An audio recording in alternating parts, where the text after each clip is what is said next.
All right, before we get into it today, let's handle some business. First up, artwork. Everybody needs artwork, right? You don't want to look at blank walls. There's padded rooms for that. You need to spice things up. So whether you need a postcard size piece of art or a full huge poster, anything in between, all kinds of prints, whatever, for your house, your garage, your business, your cubicle, your man cave, your she shack, whatever it is, check out Tattoo Flash Collective over at tattooflashcollective.com. And they got whatever you need artwork-wise. Cool stuff. Designed by tattoo artists all around the world. It's not necessarily tattoo art, but it's just art that's done by grassroots tattoo artists, right? And collected collections. Now, obviously, if you need Tattoo Flash, that's the first place you got to go. You open up a new shop or you're revamping your tattoo shop, give them a holler. Or you're just doing a bar or something with a tattoo theme. That's the first place, hands down, you got to go. But even if you just want art for yourself, check them out, tattooflashcollective.com. If you use the promo code BigTruth at checkout, you get 10% off the order. If you are an insider, right, and if you don't know what that means, I mean, if you're an Inner Circle member here over at Patreon, then you get even more off your order, but you need to join over there to get information on that. And if you don't know, I've done some work, just like I did work on the YouTube channel. I've kind of gone through and reorganized the Patreon, and it's now called the Big Truth Back channel. And that's where the podcast and redacted content live together, and where the longer conversations continue without limits on of public platforms. Gloves are off over there, and we get wild. But if you've heard me mention the Inner Circle, that's what I'm talking about. So, no pressure or obligation, but if you want to check it out, go over to patreon.com/BigTruth and, check it out and let's get deeper, right? So if you are into motorcycles at all, check out my shop, Chopperhead Custom Cycles, located at 13 County Road, East Freetown, Massachusetts. If you are not local or in the New England area, go to www.chopperhead.com. Now, on the website, there's gear and shop apparel. We have some parts. I can't put everything up there. I'm not a web guy, and someday I'll have money to hire somebody to really revamp the parts section and get everything up there. But if there's a part you need and you don't see it online, give us a shout. Give us a call, 508-995-6764. Shoot us an email, and you can get that off the site. And, we can get it for you. We're basically connected with everyone. Now, for those that are local or in the New England area, stop by. We're a full brick and mortar motorcycle shop. So what does that mean? You come in, there's a parts counter, there's a showroom, there's an area with riding gear and apparel and swag. And then in the back, it's a full-service motorcycle shop. What does that full service mean? That means we do everything. Any year Harley, anything from an oil change to a full custom build, whatever you need. Engine rebuilds, speed work, performance stuff, custom stuff. If you want a sissy bar, whatever, we do it. So 13 County Road, East Freetown, Massachusetts. Give us a call, 508-995-6764. Whatever you need, we got you. Gift certificates are available, too, if you got to give a gift to somebody and you don't know exactly what they want. Everyone always loves having one of those. All right. So for more information on the podcast, just go to bigtruthpodcast.com. And I definitely invite you to check the shop link there. We got all kinds of show merchandise there for you to check out. So go to bigtruthpodcast.com and hit the shop link, or the store link, sorry. And yeah, it'll bring you to a world of awesomeness and stupidity all at the same time. And by stupidity, I mean if you want a pillow with one of the designs on it or like weird stuff like that. All right. So without further ado, today's episode is a wild one. It went in a way different direction than I thought it was going to go, but it's awesome. And, stick with it. Listen all the way to the end. It's a wild ride, but it ends in pure positivity. So check it out.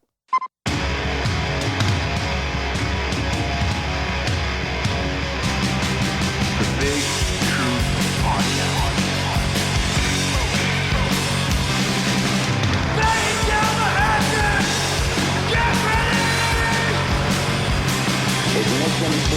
time. 6, 5, 4, 3, 2, 1. We have a liftoff. Yes, once again, we have liftoff. I want to thank you guys for tuning in to this episode of the Big Truth Podcast, and I'm stoked to have my man MD Selig here with me, who is a author. But you know, besides an author, he's got a roll call behind him of experiences that are all. They build off each other, and he's got a wild background that makes him a perfect guest for the show here. He's a decorated Marine captain, combat pilot, squadron intelligence officer, or was it a former squadron intelligence officer. Got 5 air medals, including the Combat V for Valor. Also a writer, producer, director. He has projects on Netflix, Showtime, Amazon Prime, and author of the new international best-selling psychological thriller Hush, which, if you're into aliens, government conspiracy, deep state deception, mind control, any of the stuff that we've talked about before on the podcast, you'll be into that book. So it's a great fit. But MD, I know you're on a pirate ship out in the Caribbean somewhere, or the Pacific, I mean. How's it going, man? I just thank you for joining today, and it's good to have you on, and I'm stoked to talk to you, but thanks for coming on. Yeah, it's an honor to be here, Josh. Yeah. Great. So you're on a boat out in the Pacific. I am. That's awesome, man. My pirate ship. I think you're the first guest I've had on that's I've had guests remote from all over the place, but I think you're the first one that's on a boat. So if we see you rocking around or anything, we'll understand what's going on. It's not an earthquake. It's moving a little bit. Hopefully it'll stay stable for you, but you can hear the creaks in the background. I think my microphone is probably canceling out the noise, but yeah, it's pretty fun. Yeah, no, we got the full pirate background going on. Yeah, absolutely, man. That's always been like a sort of dream of mine, because I've had a friend that's like lived on a houseboat and stuff, and it sounds like it's awesome until it's not. Like it's like awesome, and then when it's bad, it's like it really sucks. You know what I mean? Like, well, you're. I mean, you already look the part, Josh. I mean, Blackbeard's got nothing on you, bro. You just put the lit fuses in your head, with the potassium nitrate, so that when you go into battle with your sword, your head's all on fire. That's what you do. Yeah, but yeah. All you need is your ship, and you're good to go. Yeah. Bring your motorcycles right on board. Absolutely, yeah. We actually did a motorcycle show out here on the USS Salem, and which is a old warship, and we had the dock, and we had some bikes up on the boat, and it was like at sunset. It was like the perfect thing. You know what I mean? But yeah. But yeah, man. Right now my budget, I'd have the dinghy that comes out to see you on your boat. Yeah. It's all good. But yeah, man. So I know we want to talk about Hush, but I want to get into a little bit more of your background. Sure. Before you were. Are you totally out of the? Are you still a Marine? Are you out of the? No, I got out in 1993. Okay, so you've been out for a long time, yeah. Yeah. But so you were flying missions in like Desert Storm and stuff, huh? Correct. Yeah. I did. I got out of college with a history degree from the University of Arkansas and went into flight training for the Marines, which is essentially Navy flight training, and then was selected for jets. And after going through kind of intermediate and advanced jet training, which is where you learn to land on the aircraft carrier, then I was sent to my gun squadron after going through a thing called the RAG, which is the replacement air group, where you learn to fly. I was selected to fly A6 Intruders, which is an all-weather attack jet. They don't fly it anymore. It's now a 2-seat F-18. My jet was a kind of a Vietnam era bird, but it was still a kind of a workhorse during Desert Storm. So in 1991, my squadron arrived on the southern tip of Bahrain, which is the island just off of Saudi Arabia. There was an expeditionary airfield there called Sheikh Isa. It was top secret at the time. It no longer is, but it was a big NATO base. So we landed, and there was, jets from all over the world. And basically I think it was only like a week after we landed, I think January 11th, 1991 is when the air war started. It was only, if you remember, the Persian Gulf Operation Desert Storm was only an air war. There was no ground troops went over the fence. It was just 43 days of air combat missions, and there was like 2,000 sorties a day, meaning there's 2,000 flights from B-52s to small attack jets, helicopters, everything you can imagine in the air 24/7 for 43 days. So it was just kind of an onslaught. Yeah. And at that time, I was the squadron intelligence officer. So kind of the way I got to writing Hush, and I'll try to close this little segment out, and then you can go anywhere you want with it. But sure. It gave me a strange feeling because I was flying missions, obviously combat missions, and it had really nothing to do with weapons of mass destruction. And then I was the intelligence officer reading all the top secret briefs that were coming through, not only for our squadron, but worldwide traffic. None of that had to do with weapons of mass destruction. But then I would go to the officers' mess to eat, and we had a big screen TV there, of all things CNN, and it was all about, how they're saving us. American forces are saving us from weapons of mass destruction. But at the time, I just knew, like, this is not, there's something way messed up here. Yeah. There's got to be a different mechanism turning this. It's not the American government. It's not the American military. The media certainly isn't aware of what's really going on. Looking back now, that's kind of what kicked off this kind of search to pull back the curtain. Hence that led to writing Hush, which is kind of your covert history from about 1940 forward. And most of it deals with alien traded technologies, alien transactions with humans, and how we got to where we are this moment. So it should be a fun read for you. Yeah, I can't wait. I'm going to put that order in tomorrow on Amazon, or probably when we get off, so I don't forget. Before we even get in, where's the book available? I know it's Amazon. Do you prefer someone get it from someplace else? No, they can. It doesn't matter. They can go to mdselig.com, and there's lots of links, but certainly on Amazon, there's the regular and then the Audible as well. So whatever works. It's a 22-hour Audible, so it's a lot. Yeah. But it's fun. I think you'll learn a lot about what might be your actual history. Sure. And I want to get into all that, but I don't want to gloss over this, because before we hit record, we started talking a little bit about some of your other shows. How did you go from being a combat pilot? And well, actually, before we get into that, as a squadron intelligence officer, what's that role? I haven't heard that one specifically before. What's the role of a squadron intelligence officer? Yeah. So in any flight squadron, you have different billets that you fill out as you go through your time in the squadron. So for 6 months, you'll be the squadron intelligence officer. Then you'll be the squadron maintenance officer. So then you'll be the squadron admin officer. Then you'll be the, whatever role you fill. And it's basically a way, as you move up in your rank, because you come into the squadron, in my case, as like a first lieutenant. Yeah. Because you've just finished flight training, which takes, almost 2 years. And so by the time you come into the squadron, you might be a first lieutenant, and you're learning how the squadron functions. And to learn that, you'll be, when you're not flying, let's say you're the squadron maintenance officer. So you then have all these guys who do maintenance all day long, gunnery sergeants, all the way on down. And they've forgotten more maintenance than you'll ever know in your lifetime. They're that good. Everybody's that good at what they call their MOS, or their billet, basically, of what they actually do. Yeah.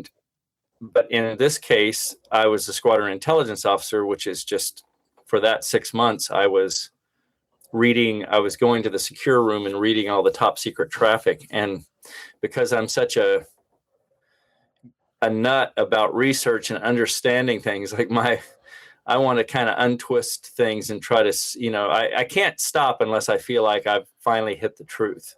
Yeah. So that's what happens for me, is if I'm reading something and I feel like I'm on any gut level, like something's not right here, then I will tend to do what I can to pull back that curtain and go, what is happening here? Sure. And so that's what led to that. But that's what I was during the war. And it was fascinating, because I knew the night we were about to take the bombs over the fence, and we knew we weren't bringing them back. We had already been told, like, tonight at such and so time, we're going over the fence, and we're not bringing those back this time, which was a big deal, because I wasn't planning on being in a war. But to get back to your question, I had always been a storyteller.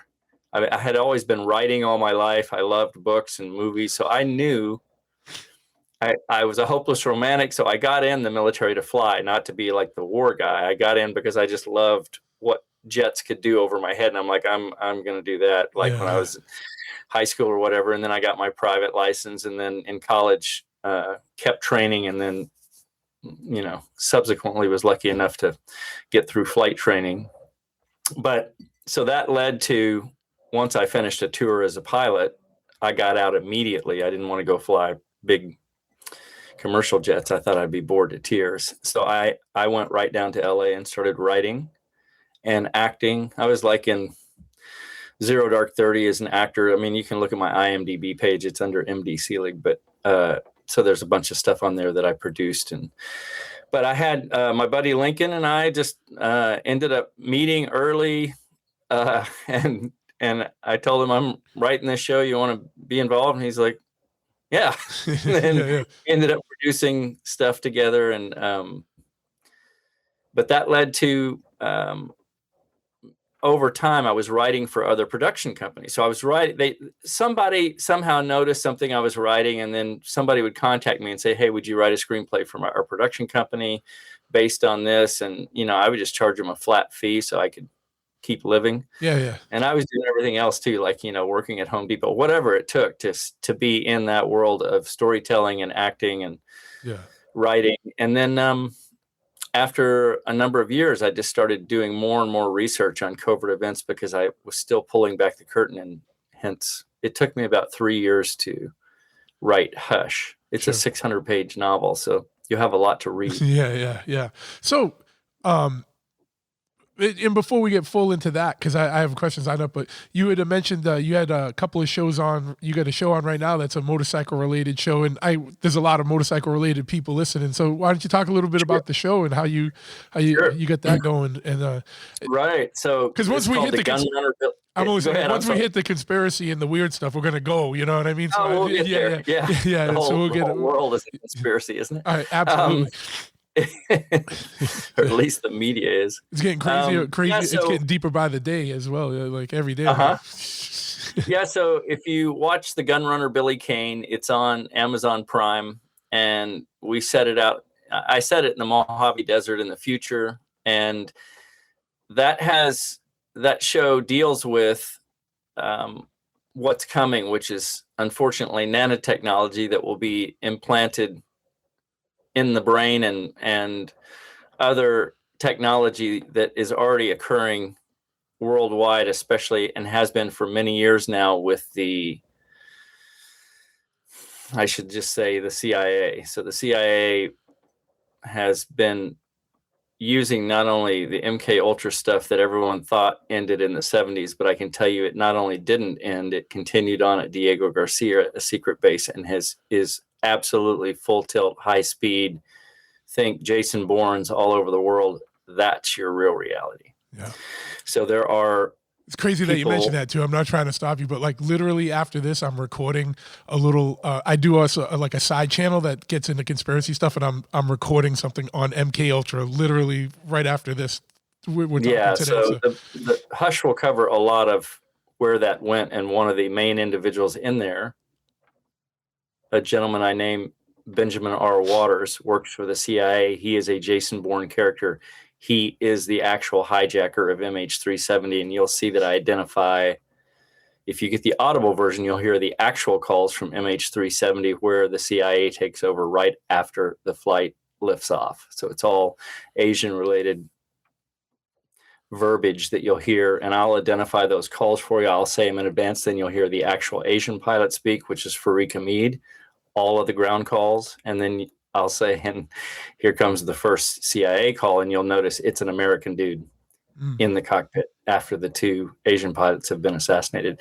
So I kind of clarify in the book that the jet was taken by the CIA, and I don't know if that's why it's become an international bestseller, but it's certainly ringing some bells.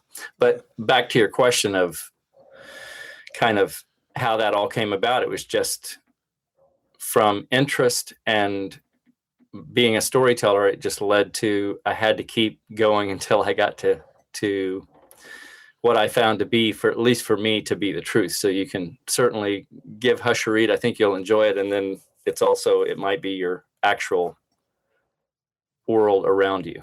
Yeah. So with the Gunrunner show, so you get into some of the nanotechnology stuff.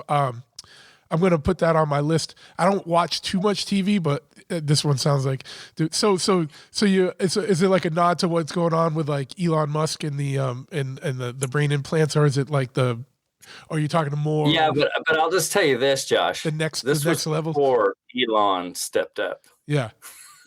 I'm just saying he's kind of old hat by the, maybe he saw an early version of the Gunrunner. I'm kidding. Yeah. This had what inspired it was The Singularity is Near by Ray Kurzweil way back in like 2005 or whenever that book came out, which is essentially like, right now you and I are communicating via a laptop, right? Yeah. So I can open up my laptop, and if I want, you could take a look at anything on my laptop. But what's coming, obviously, is you'll just say, I'll let you enter my system and I'll know everything, So telepathy eventually comes, right, between humans, where verbiage becomes way too slow. And what everyone learns very quickly is the reason alien races basically communicate telepathically is just the speed of it. So just imagine that if I wanted you to understand, and I'll define like one sentence, like, okay, Josh, yesterday a bomb went off and it was really big and it was hot and it exploded on the corner of 6th and Fig Street in Hollywood, and it took out the Man Chinese Theater and blah, blah, blah. And all these people were this, that, and the other. So that took me, let's say 10 seconds to say that. But what if I could give you that like that? Yeah. That's telepathy, all in one thing. It's emotion, it's feeling, it's imagery, it's all of that in a split second. That's where humanity will eventually be, because that's where all ET races are. It's just a form of communication, and what they do is they can telepathically, they're essentially talking to your communication center in your head.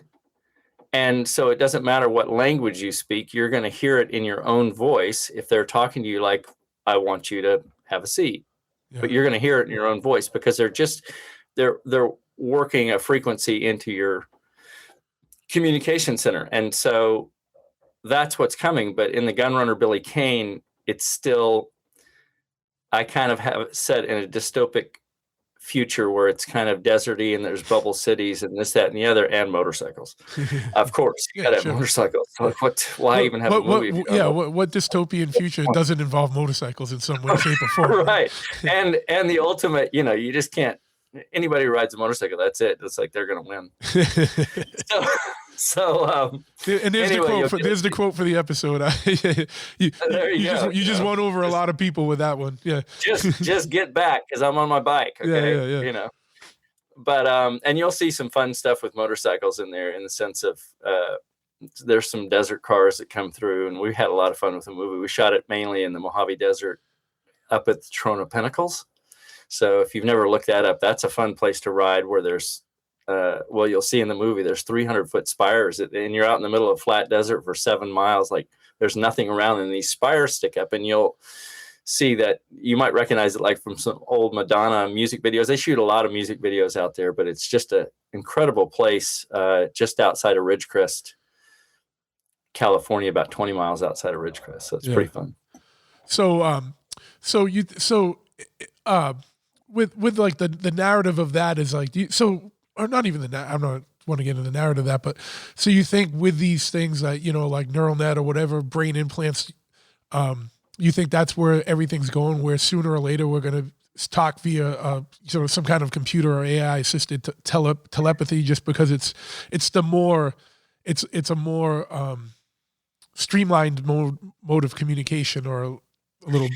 It's only a stopgap. Yeah. And the reason I say that is where we are going as multidimensional beings. We're about to step in, and it's happening right now this year. We are stepping into what we are, which is multidimensional beings. And the reason that the malevolent aliens have been here, and I cover this in the book, is because of fear of what we're about to be.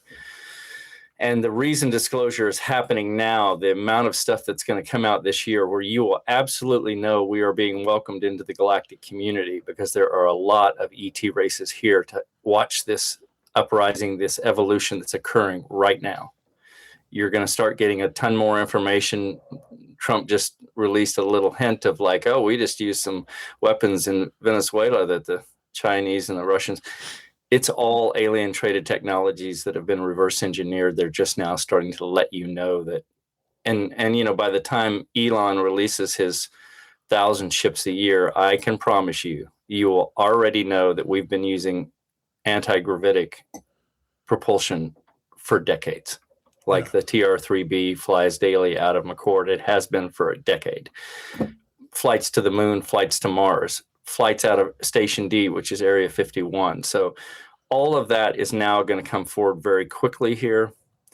And you're going to find this year is an exciting year. It's going to get a little rough before it gets better. But I'm only saying all that because telepathy is part of what you already understand and know that you've just forgotten. All humans have the capacity to do telepathy. It'll have to be tweaked a little, but you won't need any technology in your body. When humans step into what we are, you'll have telekinesis. You'll be able to move a mountain with a few humans if that's where you practice the powers that you have. We're that powerful. Sure. And this is stuff, I've been exposed to and read about it for a long time. And I didn't know if you were saying that, because, everyone is born with these potentials. What do you think right now why has it been, there's a lot of, I'm trying to figure out, there's a lot of huge. Fire away. I'll give you both barrels, Josh. Yeah, don't hold back. Just say I know. No. It's not that I'm trying to hold back. I'm trying to formulate which one I want to go. My brain's firing in a million directions. And these are all huge questions. But what do you think? I want to get into the whole disclosure thing. But as a separate, just going on what you've been talking about where, people are born, people do have abilities. And you can see it. I know people that have psychic capabilities or empathic capabilities. But why do you think, or how, and has it been a planned thing to keep it suppressed in the population? And based on your estimation, you seem to have, you're in the know on some things, and I won't get into how you know or whatever, unless you want to, but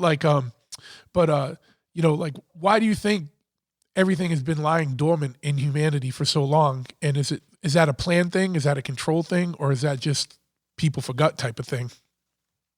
It has to do with fear. And the fear comes from the malevolent alien or ET races that are here. Yep.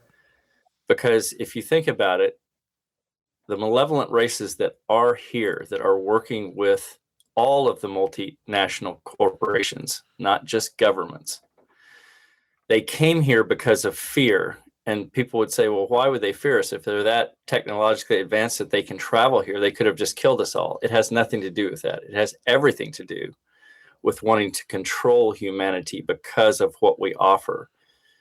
What you're going to find very quickly here, and you may already know this, it sounds like you do on many levels, is that if you talk to secret space program personnel, people who have been in space, even folks who have been abducted, sometimes from malevolent races, sometimes from benevolent races, a lot of them come back with understanding that the ET races look at humanity as complete royalty.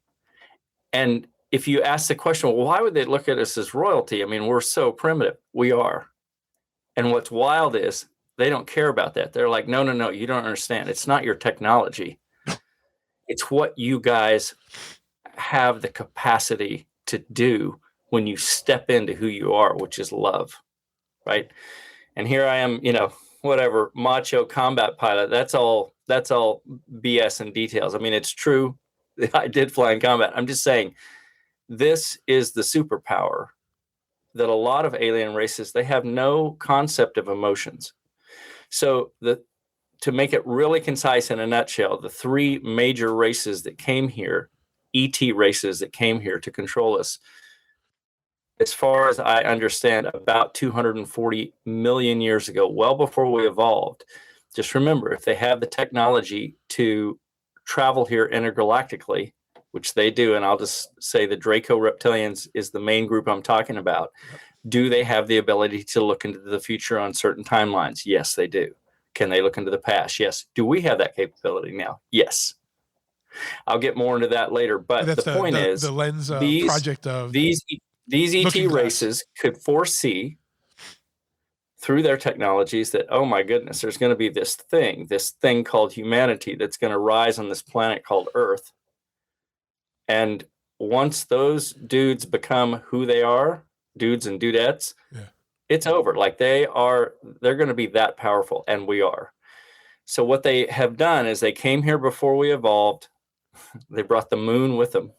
How's that for throwing out a wild one? Oh no, yeah, the moon has a satellite. It doesn't rotate like all other moons on all other planets. Notice it doesn't rotate. It's a space station, and that broke my heart because I'm a big fan of the moon. But the point is, it's a frequency expander to keep us down. You and I are talking in the third density that has to do with space and time. But as multidimensional beings, kind of like when you dream, if I say, hey, Josh, right now I can see you. I know where you are in space because we're in the lower third density. That's a space I can locate 2 points and say, you're right there. But if you go into a dream state right now, if you fell asleep, you notice that in your dreams, you go places and you travel. And I can't identify where you are. Now you're talking about a frequency. And I say all that to say that these ET races are advanced enough to realize, all right, humans are so complex, we're going to have to frequentially keep them down. How do we do it? We can broadcast a frequency from inside the hollow moon space station, tons of bases on the backside, Draco, CIA, Lunar Operations Command. Every country you can imagine has a base on the backside of the moon, including the Nazis, who were the first humans to build a swastika-shaped base on the backside of the moon. It's very busy over there. But anyway, the point is, they came here to go, okay, how are we going to control this race before they evolve? We'll bring the moon, and there's Hopi poetry that talks about the Earth prior to the moon and what it was like to be here. And then there's Hopi poetry that has the moon in it, like, oh, this thing just arrived. So I'm just saying that what all humans are about to find out as disclosure comes, it's not just going to be about ships and technology. That stuff's great, but this is the bomb right here, what you are.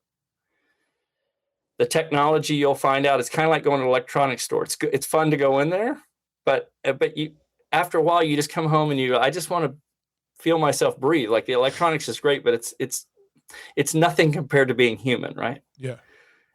Expression, emotion, and compassion and love, and there's just nothing. There's no electronics store that can top that, right? As we are evolving in this year, especially, the malevolent races that have been here have basically lost grip now. They kind of picked the wrong target. They picked us. The Draco reptilians are known as planet-conquering hordes. They have done this throughout the multiverse on many worlds, where they have taken over what they saw as a race that could basically overtake them or be more powerful than they are. But the Draco reptilians in particular are known as like the thugs of the multiverse. They're feared everywhere. A lot of that's covered in Hush. I won't go into it, but sure. To answer your question of why here, why now, they came because of fear of what we are about to step into. And they're still here, and they're still in control through a group I called the Cabal, which is above all governments, but there's mouthpieces in all governments that tell you the things that you think you're getting disclosure. Most likely you're not. You're getting limited hangout until this compression that's occurring right now, and then pretty soon it's all coming out. It's coming out like a flood because they're kind of on the run. What are the other? And I'm familiar with the reptilians. What are the other malevolent? So the Greys, Maitra, regular Greys. Now there's some people who say, oh, maybe they're not so bad. I'm just saying it's the Draco reptilians the grays and the blondes who have been here for with the blondes, my sources say Nords? 240 million years, and they have been fighting over control of the planet because, like I said, if you can control humanity, which is eventually going to control you, you're going to try to do that. Yeah. And not that we want to control anybody, but our capacity to kind of be, I want to say, administrators of the multiverse was created by a bunch of benevolent races, almost like a beaker experiment to say, let's see if we take the best of the benevolent races and kind of beaker them, and let's kick that thing off on this planet called Earth. Let's see what we get. That's who you are. So, one quick question. So, when you say the blondes, is that what's been referred to as like the Nordics before? Or the Nord? Or there are, so let me give you kind of a more visual example of how complex this is. If I say the blondes, if I tell you that woman looks somewhat Indian to me on the planet, what does that mean to you? Oh, it could mean 20 different races, right? Yeah. It could mean Indian or Native American or this. So I'm just saying, when I say the blondes, it's a particular, I'll just say it's a particular ET race that doesn't have our best interests in mind. Sure. There are Nordics. Just like with humans, we have factions like the Nazis who we can all agree might not be our best representation of humanity, right? We can say we think humans are cool and we all want to believe that we mean well, and I think we do. But do we make some mistakes? Yeah, we do. Do we have factions that are really pretty rough and willing to be violent? Yeah. Is humanity violent? It is. We're considered a warrior race, but we might be kind of like starseed angelic warriors, so to speak, when we're at our best, right? That we're only going to stand up when bad stuff is really bad and the universe needs help. That's what I like to think of as humanity at its best, when we're bringing it with love. Like, there's so much happening right now, but I'm just saying it's complex, and that I don't want to identify, well, that blonde who looks Nordic is a bad Nordic. All I can say is, just like in humanity, white race, black race, Latino, any color, you have factions that don't necessarily do the best thing in the interest of an overall race. Does that mean the overall race is bad? No, and I'll clarify real quick. You have many, many reptilian species throughout the multiverse. Most are known. It's like a 95 to 5% ratio in the multiverse of positive, like benevolent ET races versus malevolent. The 5% that are malevolent are here. Okay. They're here because of us. Yeah. Because of fear. Okay.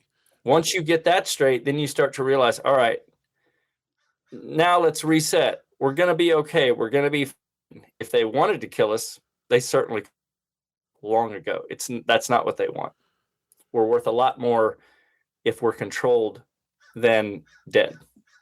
Yeah. So, and you kind of touched on this like real quick, like when you're saying that, so the benevolent races got together and we're kind of, a mixing pot of that, like of genetically or whatever. Sure. So what do you like? So do you discount, or like based on your knowledge?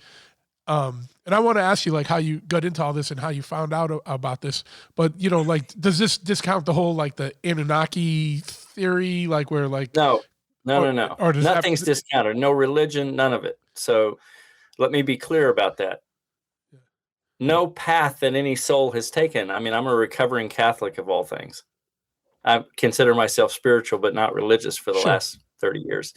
However, nothing is discounted. So if you believe in Jesus, Allah, Bigfoot, it's all still valid, every bit of it.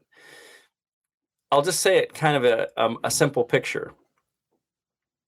If to go inside and get quiet from your heart, not from your head, but from your heart, requires you to look at a Bible and look at a particular image, and that works for you, bingo. That's your way of getting to where you as a soul need to get today. We all evolve at different rates. None of us are ascended masters, so to speak. Everybody has the capability to tap into your superpower. But everybody uses different venues to get there. Some people will swear by the Quran. Awesome. Does that get them to a state where they're feeling love? Cool. Bible? Cool. You want to read a spiritual deal of Rumi? Cool. My point is that all of it is valid. And at the end of the day, everything that you're seeking, and all the masters will say this, Rumi, Buddha, all of them, your kingdom, your queendom is within. Yeah. It's not out there in a book. It's not in an image. But if those help you to get to that quiet place where you open this orchard, then that's the ticket. Use it, whatever it takes. All I'm saying is use it every day. Have your little cup of coffee and your little breakfast. Turn off your technology. Find your quiet space for just 5 minutes a day. When you step into what you are from the heart, not from here, switch this around. Let your brain be the decoder of your heart. This is where all the benevolent races will eventually want to communicate with you. They communicate from the heart. And even that is far, far below what you are, like communication with ET races and technology and all the stuff that you're about to see, which is beyond all your imagination in the most magical ways. All of it, I will promise you. Space travel, everything that you can possibly imagine that's super cool. Star Trek, beyond that, beyond Star Wars, all of that stuff is already happening and has been for eons. This right here, what's in here for each human is far, far more unspeakable than any of that stuff that's out there, right? Yeah. So yeah, that's huge. What do you think? So when you say, that there's, whether it's benevolent or malevolent, extraterrestrial, or now, a lot in the world of ufology and everything right now, there's a lot of discourse on whether things are interdimensional or multidimensional or extraterrestrial. What are your thoughts on that? Are some of these beings like not necessarily from somewhere else, so just another dimension, not another planet, or and then also I want to expand on it, like what is we're talking about the moon as a space station. Do you think there is like a hollow Earth? Do you think there are stations, hidden things here on the planet? Antarctica comes to mind, or like deep ocean stuff or whatever. I there's a lot to go on. I'm just picking your brain on some stuff, like what your thoughts are. I'm just and if I'm throwing random things out there, it's fine. We can try and string it together. But you're going to be very excited. This planet is honeycombed with civilizations that have been here long before we evolved on the planet. Yeah. There are military operatives now even giving discourse. Like you can go to Dr. Michael Sala's show and listen to JP. He is constantly sent on these missions. Certain individuals, as you know, you have certain friends that are more psychic than others. I tend to think of humanity, like let's just say an individual human like me. Let's say I have 10 antennas, but my one antenna in the psychic realm is just longer than yours or better than yours. And maybe this woman over here has one even better than mine. They're going to pick her to go on a mission because the reason is what we've been finding over time, this is over decades, is that if there's a 30-mile long ship now being melted, the ice over it in Antarctica, and it's being revealed because it's 30 miles long, which is the truth, and they can't remove it. In other words, this is a problem for the cabal, this small group that's been controlling all the technology. This is a problem because they don't want, up to this point, they didn't want humanity to understand that there's an alien world out there for a number of reasons. Now that things are being revealed at such a rate, this compression that's occurring literally this year, there's so much information coming forward, the cabal can't even stop it. Yeah. The malevolent races can't stop it. In other words, you're going to know that we're not alone. But getting back to your question, it's known that there are multitudes of races within the planet. They have their own biospheres. They're below the oceans. They're deep within the crust. They're in the crust.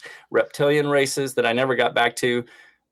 All of them benevolent. All of them want humanity to flourish. Why? We're the surface dwellers. We protect the surface. And the surface can get hit by meteorites or anything else. And many times our civilizations have been destroyed. These civilizations long ago decided to go into the earth. It's a lot safer in there. However, because of the crazy volcanic style roller coaster that us surface humans live on, because of that, because of us getting through all of these generations, and we're still here, and there's millions of us and billions of us, and we're all these different races, and we've managed somehow to not blow up the planet yet. That's why we're seen as this just incredible, kind of unstoppable force, because we've managed it.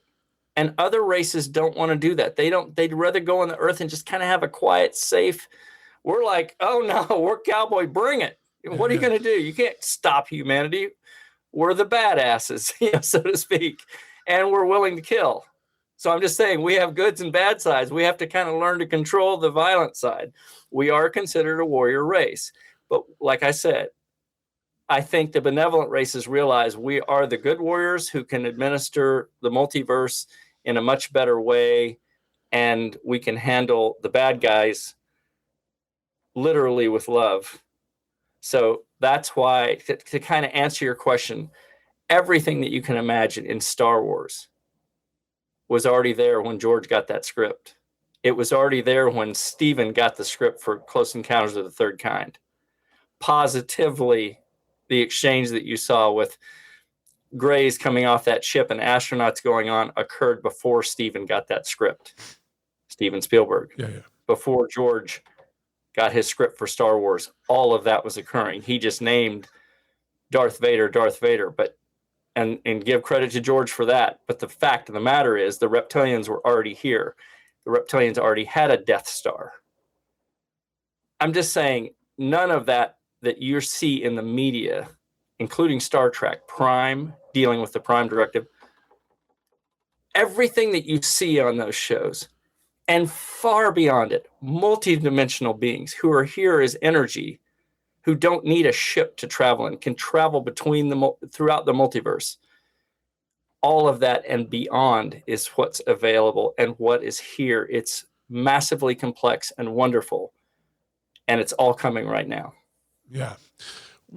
I definitely want to get into disclosure and what your thoughts are for the year. But one other question I had, just because I've had different experiencers on the show and researchers, and that frame it more, not as like an extraterrestrial, but more in a religious sense, like that a lot of people have been abducted. It's not extraterrestrials. It's more like Nephilim or demonic, or like, that type of situation where the malevolent things are actually, fallen angels and stuff like that. Have you come across that stuff, or is that in your realm of experience? Is that a thing as well that exists alongside of the extraterrestrials, or is it like, that it's like a weird thing because people are like kind of in one camp or the other, and I'm always like, well, can it be both? Like, if there's so many different races of things out there, like, you know what I mean? I think what's more important, so they're great questions. I would recommend that you don't focus on the distractions of any given thing. Someone can say it's a flat earth, and I can say, well, talk to 50,000 folks who've been off planet. It looks very round when they're departing the planet. I'm just saying. Yeah. All other planets are round. I'm just saying. There's not a flat planet out there. So I'm just saying, you can get distracted on things that's in social media. You can keep going out. And what I'm saying is stop. Turn the mind control around, because that's what the malevolent groups, the cabal, the folks who have controlled you for all of your life and all of my life, they want you to keep going out. They're going to keep putting 3-Eye Atlas in the air. That's a CIA bird full of reptilians. I'm just saying, they're going to keep doing everything fear-based. to keep you looking out, because they're afraid right now, especially, that you're going to get quiet, even for 5 minutes. And you're going to change the multiverse by getting quiet and seeing what you are. So I'm just saying, don't get distracted on all the, is it this, or could they be malevolent if they're abducting us? Really? Do we really want to spin on that? What I'm saying is, even if you had those answers, would it change what's important? Not really. Would you fear it? No. Would you fear being abducted if you're coming from love, if you're bringing it? No. Nothing's going to touch you. They can try. But the malevolent races literally cannot even stay on the planet, and that's what's occurring. When we reach critical mass as love, as humanity, it's over. Love wins, right? Yeah. So how do you think that could occur? This is a two-part question. One, do you think that's why things have felt very escalated in regards to, like, it's very obvious that there's more propaganda and more games going on than ever, things to keep people distracted, to keep people infighting, to keep people not looking at what's happening. You know, it's like, you know, and it gets to a point where it's like, all right, it's so obvious, like, now, like, anytime it's like, hey, you know, even dumb things, and I'm not saying this is a dumb thing, but, you know, and I actually retract that statement, but even on things like where you have like the Epstein list, right? And it's like, oh, we got 10,000 videos of this stuff. And then it's like, no, it was a hoax. And then it's like, people are like, well, then release it. And then it's like, oh, we're just going to shut Congress. We're going to shut the government down for a month and a half while we can go in. And, you know, there's just so much going on that's like, it's all like shell games, like shuck and jive, like, oh, look over here, but don't look too deep here, but now look here, look here. There's a lot of propaganda. There's obviously a lot of mind control or shape, you know, narrative shaping going on. Do you think that's like because this is getting closer and they're trying to, this is like the last Hail Mary, all right, start throwing everything at them so like we can try and keep this at bay? It's going to get a lot rougher before it gets really good, really quick here. And just like you said, even as you discuss that, Josh, just think of the spin that you just sent 400 people on going, oh, I got to look at that. I got to look at that. I got to look at that. Yeah. What I'm saying is be careful, because you're really powerful. This show, all these shows are really powerful. And what I'm saying is start putting out, what you'll find is start turning people in. Yeah. If you just say, look, everybody, you can hear tomorrow is going to be 100 more fear-based things that pop up in the news. It's going to get really rough before the final transition occurs here. But at the end of the day, it's so far from what you get to experience here. All I can tell you is when you start going inside to your heart and get out of your head, turn off your technology, 5 minutes. We're all on the toilet for 5 minutes a day, Josh. Yeah. We just are. So now go, all right, well, I can spend 5 minutes getting quiet. I'm going to find my little corner where there's a window. I'm going to light a little piece of sage. I'm going to create my little cathedral. I'm turning off all technology, and I'm going to defend that space. Nobody gets to come in. No kids, no parents, nobody gets to call. If somebody wants to talk to you during that time, sorry, bro, I'll get back to you in 30 minutes. I need some quiet time. You will have molecular changes occur every time you go. And just like going to the gym, that little space where you get a quick glimpse of yourself as love, it pretty soon just opens. And then it opens so big. It's like Rumi says, when you get to that place where you're quiet and empty, experiencing yourself as what you were before you came into this avatar and what you'll be after the avatar dies, you don't. You'll never be so content. And in that contentment, when you're in that quiet, incredible space where you're expansive as love, you will absolutely know, like, all of these answers that you might have questions to, and all of the spin that they want you to spin on just kind of becomes a detail where you're like, really? Do I care if people think it's a flat earth? Let them have it. Yeah. Do I care if Three-Eye Atlas is coming toward the planet? Am I going to die? I'm not. My avatar might. But I'm going to be here. I was here before. I am expansive as love, right? And that orchard that you open, it grows. It becomes a place of sustenance. It's not like an achievement where, oh, I made another motorcycle and it's the most awesome ever. And then after 10 minutes, you're like, oh, yeah, I did that. I know I got to do another one. Like, what have you done lately achievement-wise? And all of that starts to fade. You know, I don't need to do another movie. It's not going to give me sustenance. So I'm just getting at, I'm trying to constantly turn the cycle of mind control going out and fear and trying to research those things and get a hold on it, because when we wake up in fear, which we do every morning, everyone wakes up in a little bit of fear. We just do. We wake up and that has to do with malevolent groups who control this planet and have for all of your life. That's where that fear is driven from. It's frequencies, even coming through your phone. I won't go into it now. But I'm just telling you, the level of technology that they use against humanity, and especially in this final fight, is excessive and beyond your imagination. But you are the superpower. Just turn it on. So I guess let me ask this. As you're a former combat pilot that flew active missions.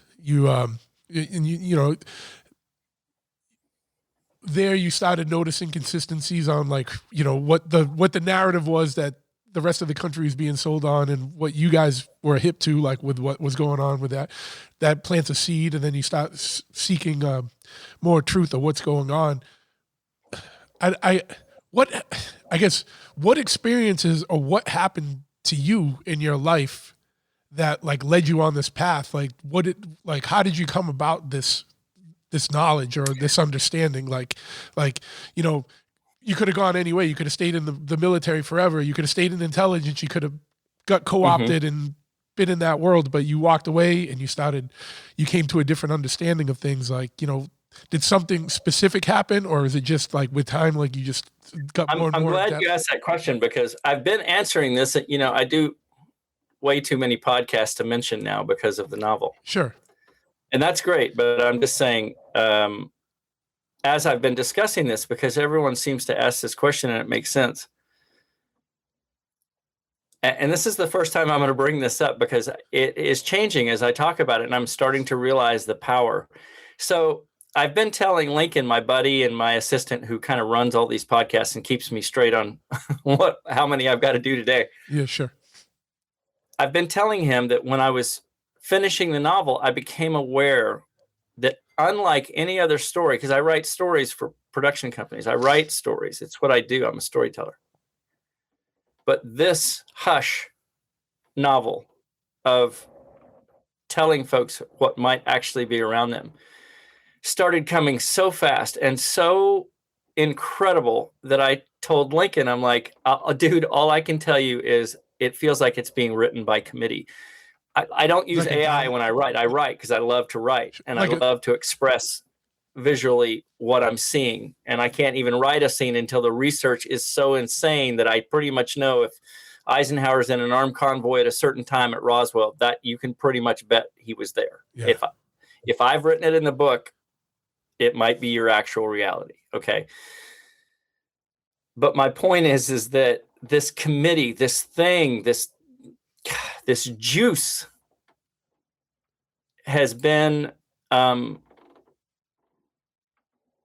bigger than me and allowed me to write at a rate because of research. It's almost like they're like, go over there. You're going to want that information. Now go over there. Now go talk to Josh. Now talk to this other woman. And the book just, I couldn't write fast enough. The amount of information that was coming in that was valid, because I'm a vetter. I have to vet people. I have to look at them from a million different angles to understand this person is telling me the truth. And then over time, my heart, as I was doing research, just would kind of know, like, that one's the real one. This person is not. She's real. He's not. He's real. She's not. my heart just started to know, like, these are the truth tellers. The Luis Elizondos are not. I just started to know Bob Lazar is for real. I started to know who was and who wasn't, and it was a gut feeling. It was just deeper than any knowing. You just know when you're hearing the truth. Yeah. And I say that to say that, coming back to the answer, what drove me to this?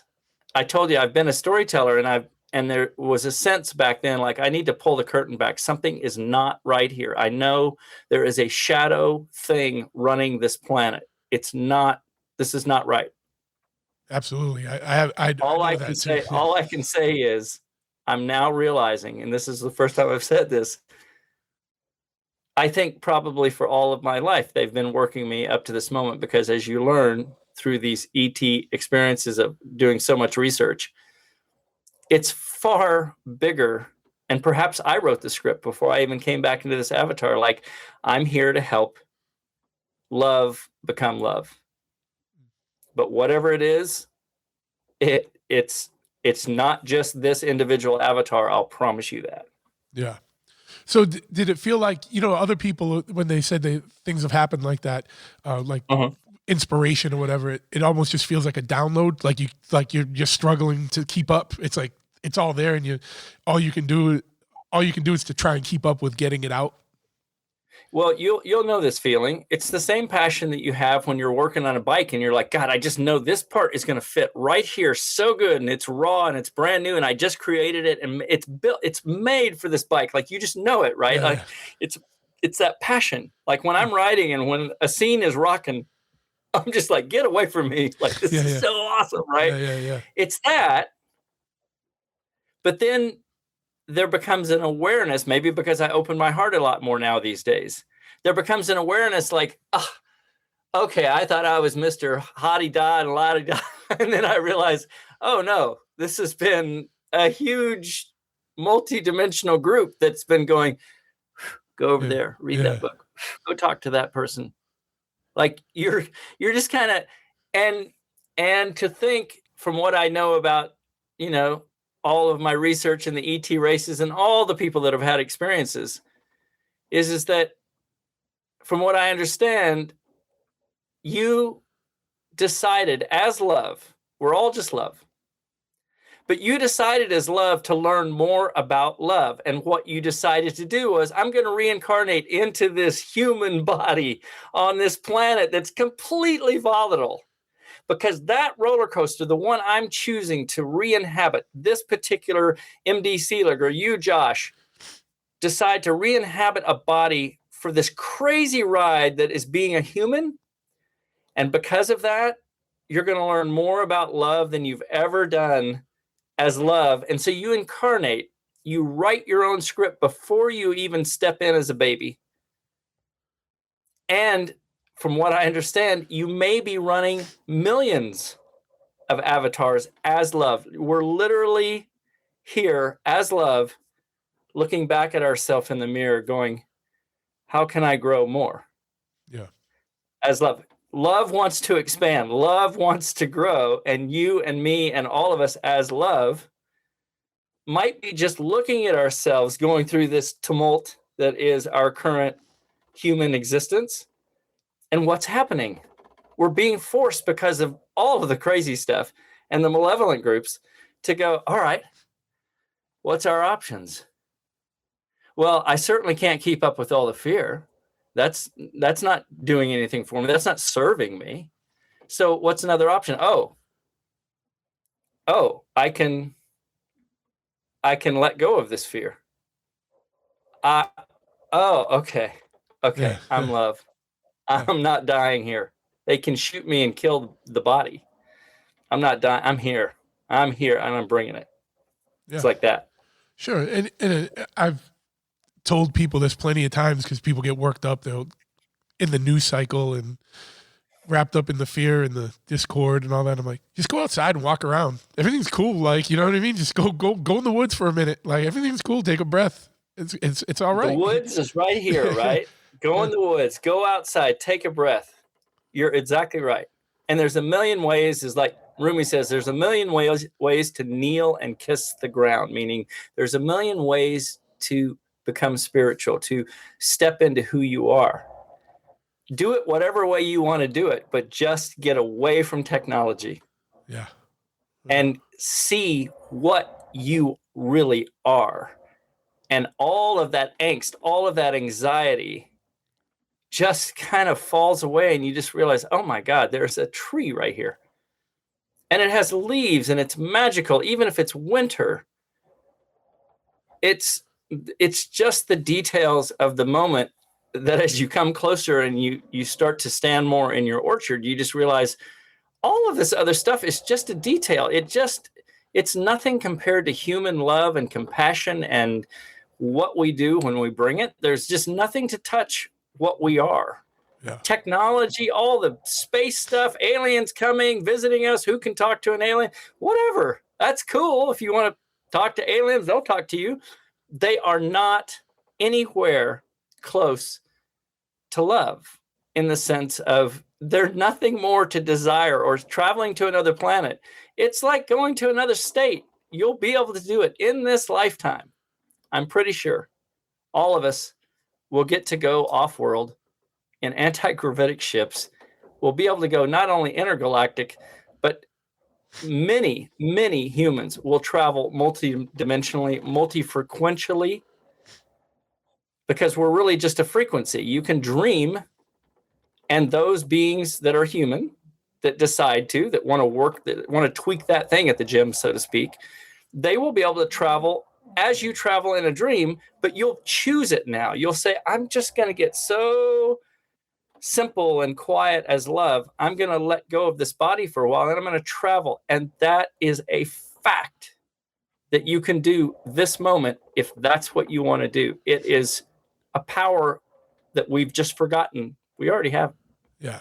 And it's funny because people will be like, oh, these guys are talking nonsense. It's like, no, government studied all this stuff. You know, look up Stargate, look up, you know, there's plenty of different ones you can look up and see, like, there's already been a lot of research in that, you know, remote viewing, astral travel, you know, whatever, you know, the nature. And look, at the end of the day, Josh, who cares if they don't believe you? Yeah. They can go to another show. But what they're going to learn, right? What they're going to learn is, oh, damn, he knew what he was talking about.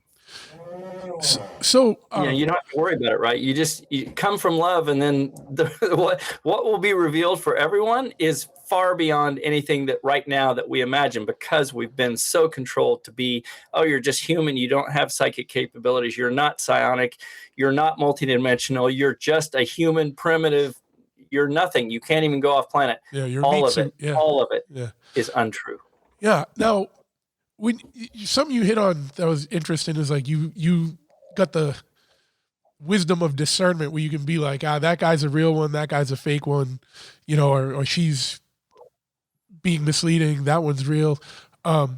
What is your sense on what's going on with all this disclosure stuff now? Like, what's the purpose of it? Is it trying to prime us to gauge like how people are going to react, or is it just like, hey, this is coming, like we're going to have to really start talking about it soon, or is it, you know, one last psyop to try and distract us from something else? Well, I think if you're looking at our Congress or anybody to do with our government, that's the wrong direction to look. Sure. All of the information that you want. I will just tell everyone right now, if you haven't gotten on Gaia TV and watched every episode of Cosmic Disclosure, that is several interviews with several individuals who I can promise you are the real deal. And those interviews were done in 2020, and they are telling you about their times in the secret space programs and everything that they were using 20 years ago. Yeah. Now, remember, that's technology in space.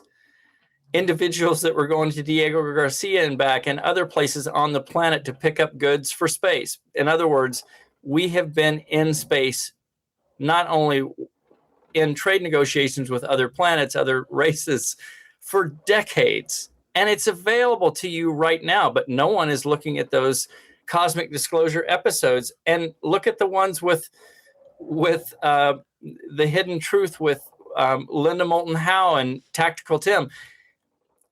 Those episodes, put them on 2 times normal speed once you get used to their voices, and go work in your yard and realize, oh my goodness, We've been in space moving intergalactically for decades. We, meaning a very select few, which I call in my book the cabal, a group that has tried to keep it hidden from regular humanity, because if right now you found out that 0-point energy was available to us decades ago, which it was, reverse engineered craft had 0-point energy, meaning just energy from the ether, no oil, no gas, no electricity needed. Now, that messes things up for those that are in power, like the Rockefellers, the Blue Bloods, the royal family, the Rothschilds, all of the families that are in control of a planet, that have been in control since eons ago, right?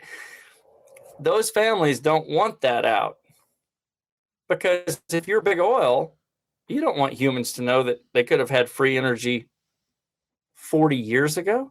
Yeah. We wouldn't be driving a car. We wouldn't be flying in an oil dripping jet, right? We would be anti-gravitic, like they've had the TR-3B to the moon and back daily out of McCord and out of Station D. My point is that what you start to understand about the control is that those groups that control and actually manipulate big pharma, banks, the media moguls who control the planet are not going to just suddenly step forward. Lockheed Martin is not going to come forward and go, "Hey, America, we've been, we didn't want to tell you, but we've been lying to you. Yeah, we got some reverse engineered chips. They're down on 4th Street. We're going to open the Alien Museum. There's going to be some dead aliens and some live ones in the museum. Come on down." That's not going to happen.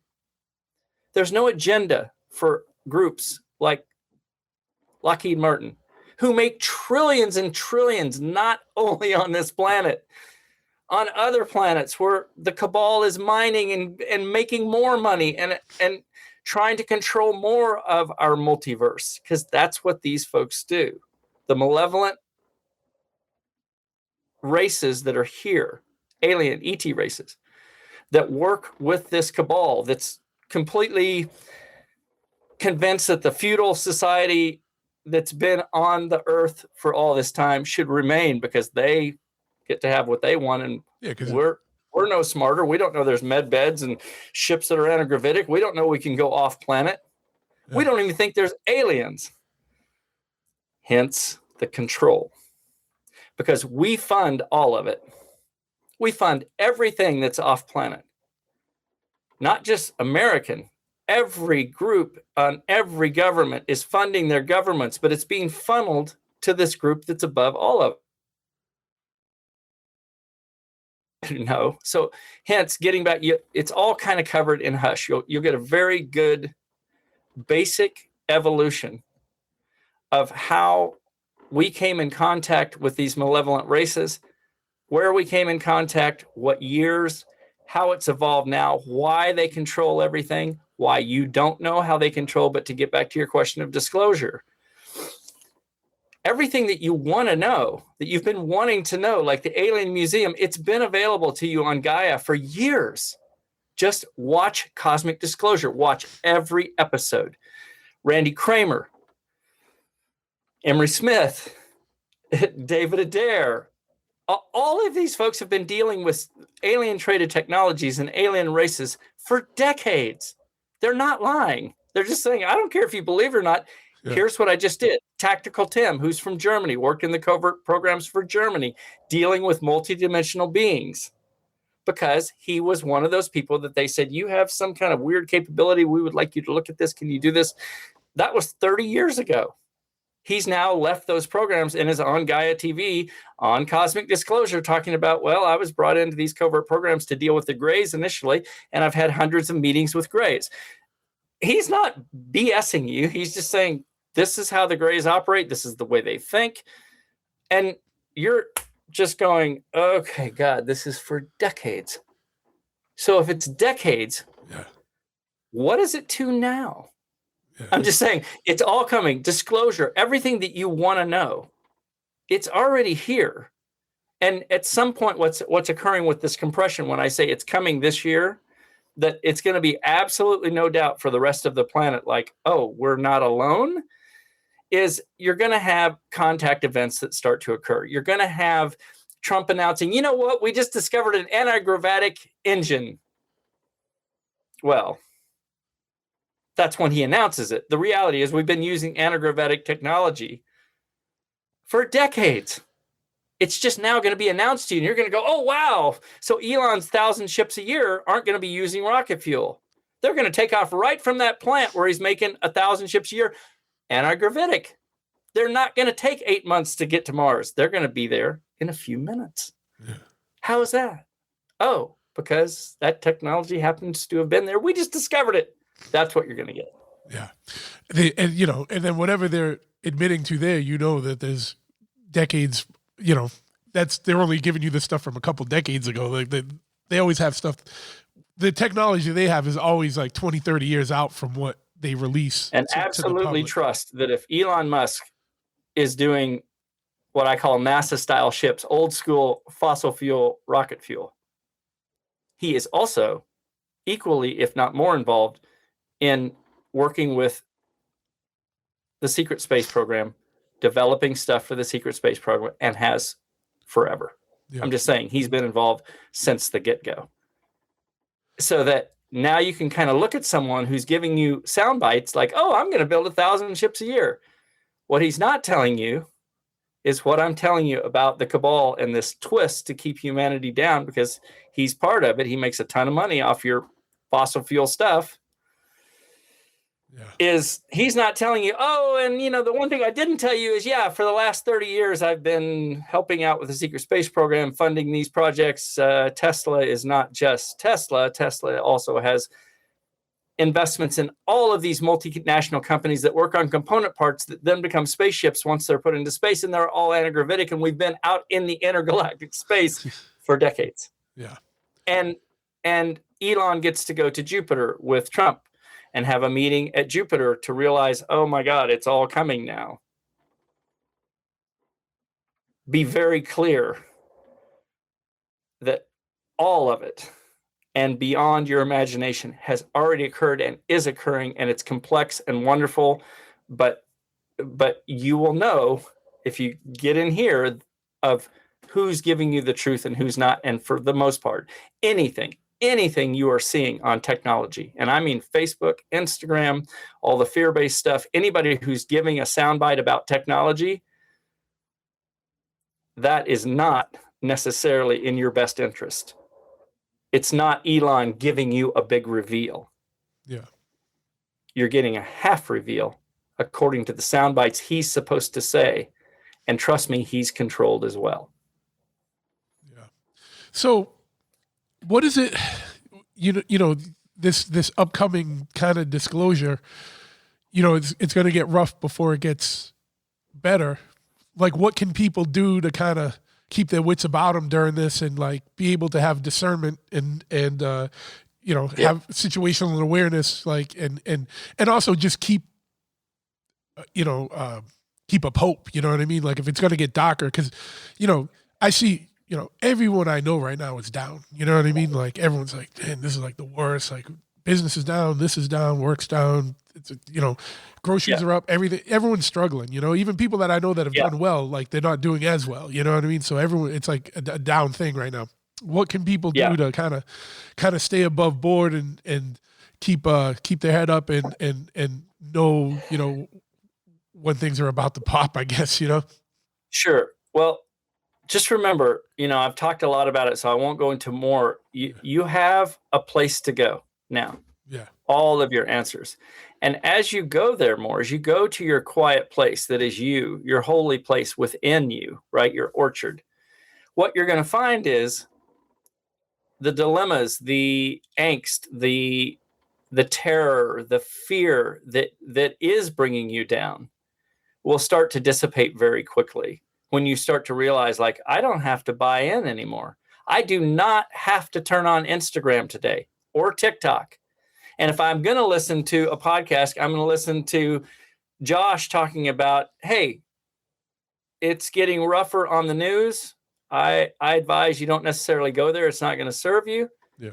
Let's talk about motorcycles today, or let's talk about benevolent things that humans can do from the superpower standpoint. Let's do a meditation. Let's change the narrative to something positive. Let's go garden today. What does it feel like to have dirt on your hands and just smell a plant? It's not my thing, but I might garden someday. I'm just saying that you have a million options. And if you're getting down, which everybody gets down, I get down. You honestly can literally, as a human, all humans, not just any human, all humans can manifest complete joy and complete happiness literally daily, but you have to start somewhere. And that means take 5 minutes, turn off your technology, go, I'm going to have an amazing 5 minutes, even if it's not perfect. I'm not going to expect anything. I'm just going to get quiet from my heart, not from my head. I'm just going to get quiet and allow my heart to open. I'm just saying the molecular changes that will occur for you, that you will physically feel almost instantaneously as you start to do this. That 5 minutes for me sometimes is over an hour, and sometimes it's over an hour 3 times a day because it's so damn good. I'm just telling you, defend that space. Yeah. Defend your quiet space. Be willing to turn off technology and tell your friends, I'll call you in an hour, and just pull your car over. Get quiet in your car. You don't have to be going into nature. Anywhere you want, just go, I'm stopping this silly roller coaster of going downhill and feeling down and feeling crappy. I'm going to flip this because you can manifest. You can manifest not worrying about money anymore, and watch what happens when you do it. You're that powerful. Every human. You are love. And it's unspeakable, the power that you have to literally manifest whatever it is you want it to be, including, I want to be happy in this short passage. I want to be really ecstatically happy. Say it 2 days in a row in your quiet space. All of a sudden, you're going to go, why didn't anybody tell me this? Yeah. And now that's, super powerful stuff, and I should end the show here, but I do just want to ask you one other question because that was such a good way to end together, because we got to talk about motorcycles. Oh yeah, absolutely. But to hit on your book, you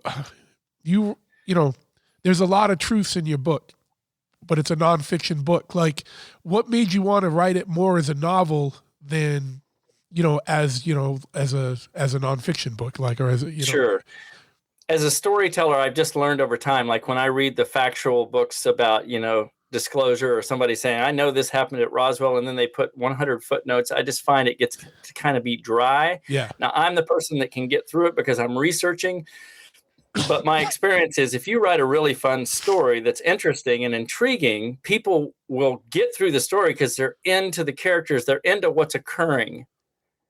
And then if they want to look behind the curtain a little bit and realize, oh, he's talking about Roswell, that he thinks this occurred, and then they start looking into the research of it, they'll be like, oh, dang, wow. Okay, this is pretty darn close to what everyone says actually happened. So that as you're going through the book, you'll start to realize, like, this may be my actual reality around me and how it got to this moment. Great. And, I know it's like, there's probably no timeline here, but it's February 1st. It's cold. It's dreary. We going to have a good summer? Is it going to be a wild summer? Like, you know what I mean? Meaning, like, when do you think all this is really going to start turning around? You said it could be this year. I think it's right now. I think you're in the midst of it as it's getting more crazy in the news. And just remember, up until this moment in time where it's now hitting all news stations, that, okay, I guess we can officially say we're not alone, because there's going to be some contact events that occur in this year. Yeah.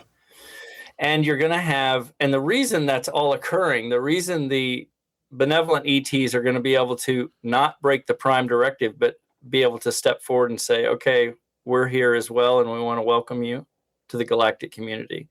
The reason that's occurring has to do with all of the forces that I talked about up to this moment, that the malevolent groups, including our cabal, cannot stop. So in a way, their hand is being forced because they picked the wrong target. to control. And so but you're in it right now. So all of this rough stuff that's in the news is, like I said, meant to pull you away. Don't let it.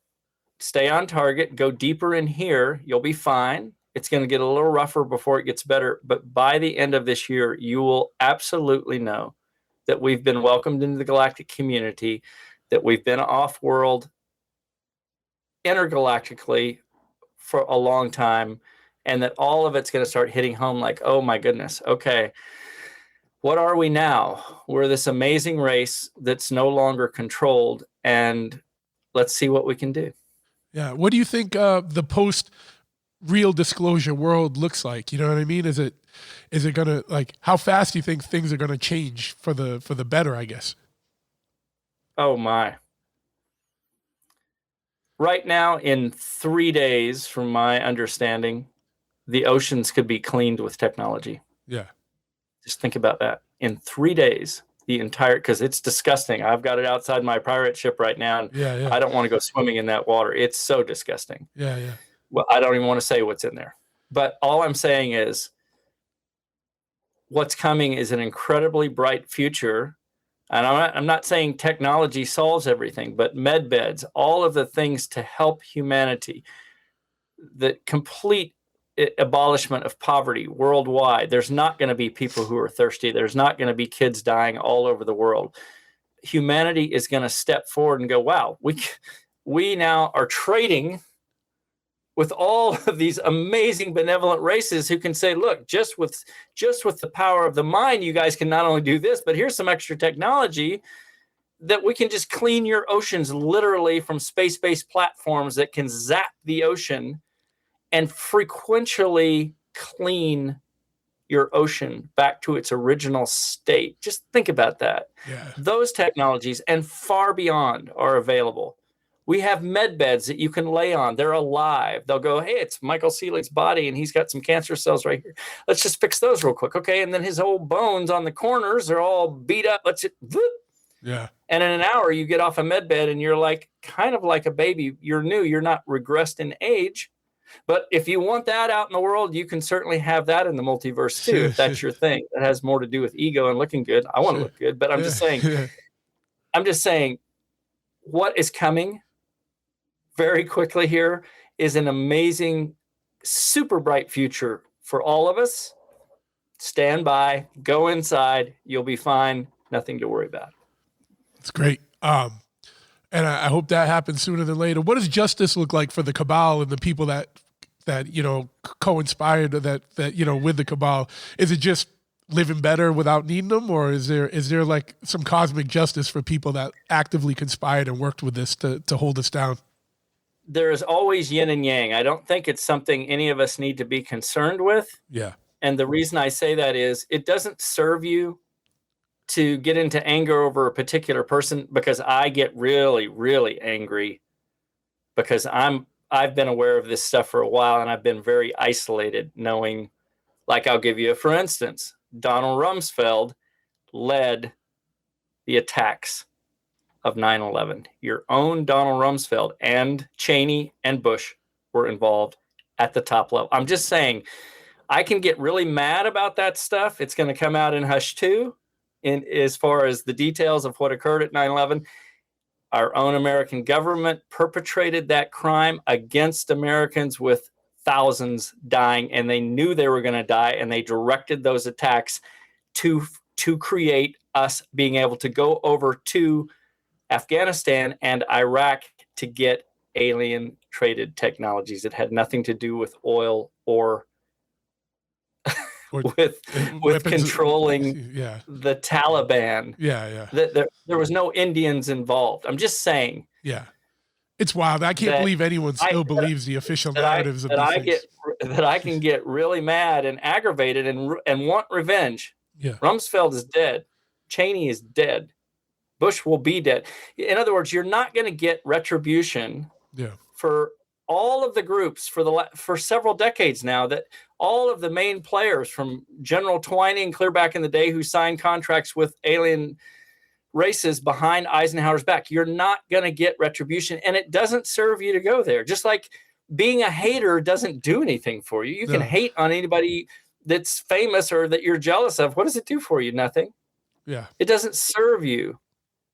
Once again, let it go. The universe has an incredible way of balancing things out. You've just learned in your life, if you do something a little bit wrong, that you made a mistake, it's going to balance out. You're going to have to kind of answer to that. And all of those folks who perpetuated what we might consider like a war crime, there's a reckoning for everybody, but you don't have to worry about it.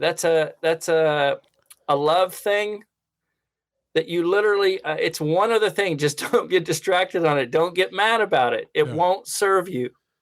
Just let it go and go, okay, we've all done something wrong. We're all redeemable, hopefully. It's not your business to go attack to put out online, oh, we got to go after Donald Rumsfeld. He's dead. Yeah. Yeah. But his whole cabinet with Bush isn't dead.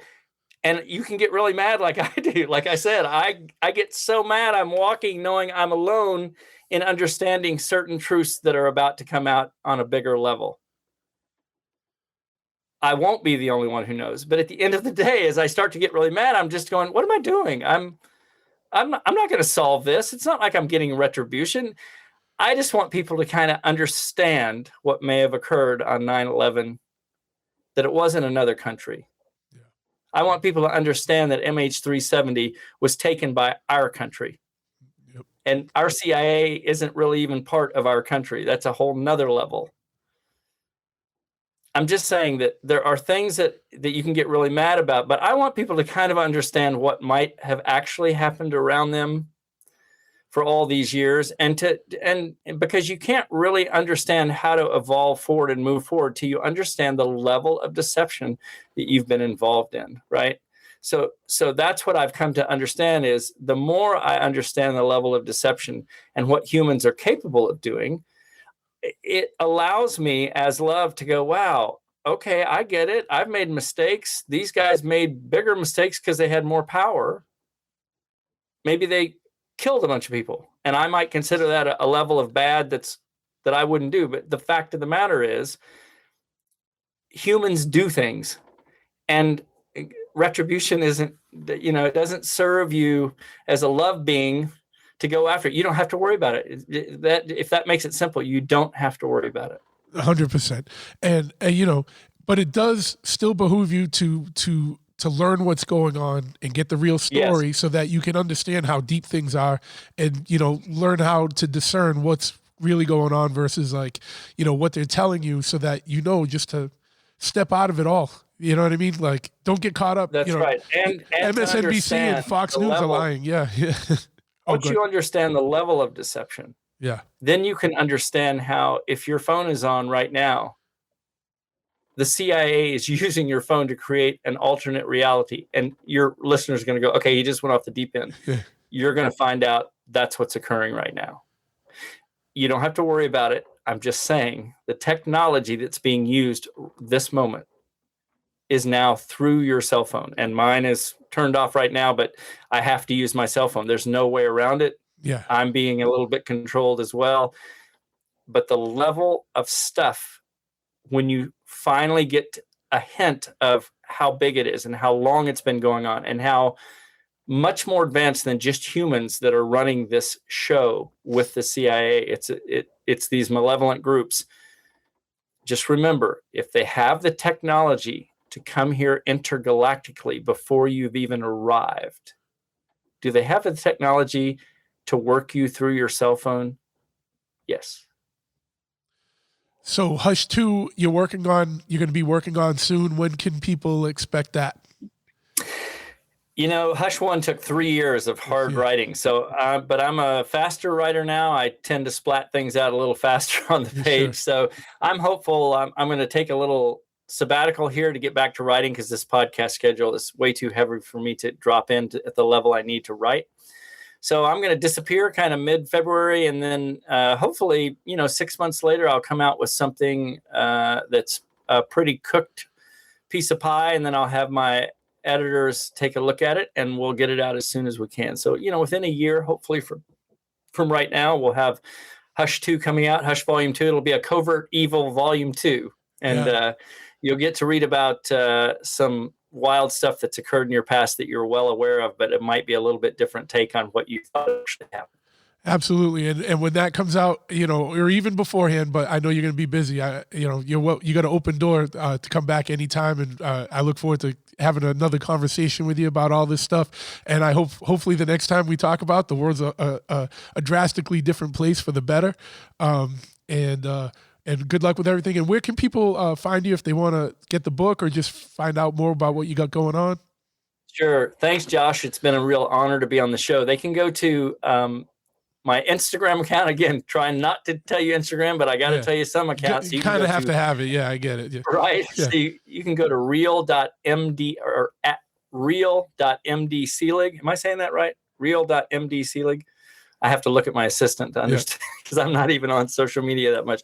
Real.md Selig on Instagram, and you can find the links, certainly Amazon and there's Audible as well. Please do and then mdselig.com. My assistant is holding up say this. Is that Lincoln? Tell Lincoln I said what's up. They can find the links there. But if you do read the book or listen to the Audible, please do a review because it moves us up in the algorithms. And this message about us as huge love beings about to bring it full tilt boogie will get a little bit wider. So do a review, please. Yeah. And just one thing on that, I was going to get the book, but you said the audiobook has actual like real clips and stuff too. Is it? Yeah. So if you get the audiobook, you'll actually hear, I mean, you can get on right now. It's just what I do as a former combat pilot. When I heard the calls of MH370, I knew immediately like, well, that is an Asian dude on all these ground calls. But as soon as the plane launches, that's an American. And no one ever called it out because that's the control that I've been talking about. Yeah. That's the covert stuff of post, even to the point that they're looking for it now and spending another $1 billion on looking for that jet. I can tell you it's disassembled in a CIA hangar on Diego Garcia. It's covered in the book. That jet has been there since March 8th, 2014. And the tragic story of what occurred to those families, those passengers, the crew is in the book. And I can promise you, if I wrote it, I don't write it as a guess.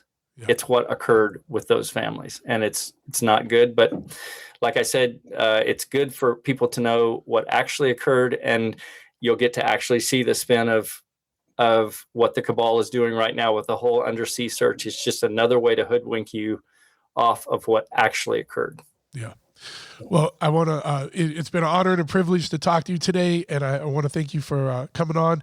Anyone that's driving or, I'll have all the links in the show notes. So you don't have to pull over and write anything down. Just check the show notes later when you're listening to this.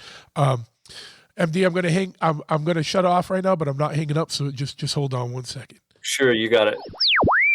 All righty. That was a wild one, right? Your head's all spinning in many directions. You're all amped up. You're not going to be able to sleep tonight because there's a lot for you to digest and think about. But yeah, I'm with you. Even if 1/10 of that is reality, the world is an awesome and interesting and wild place. Way weirder than we understand or comprehend.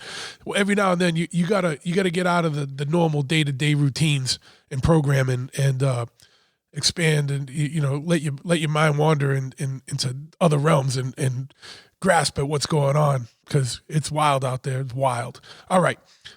Before we wrap up, I've reorganized the Patreon. It's now called the Big Truth Back Channel, and that's where both the Big Truth podcast and Big Truth Redacted stuff lives together in perfect harmony, right? But in all seriousness, that's where the longer conversations take place without the limit of being on public platforms. That means the gloves are off.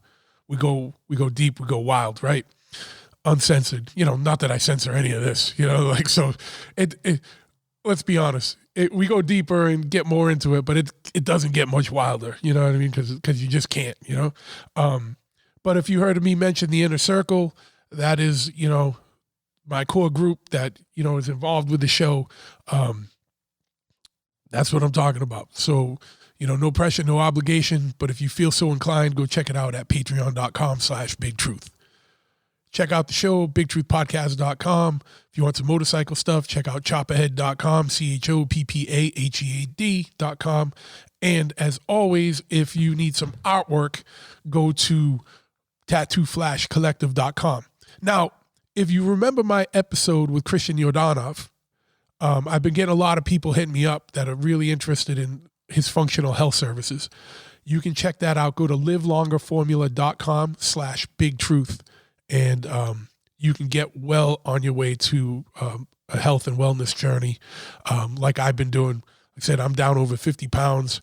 I used to be on 3 to 4 energy drinks a day. Now I'm like maybe 2 or 3 a month, if that, just when I really, really need it. Eating better.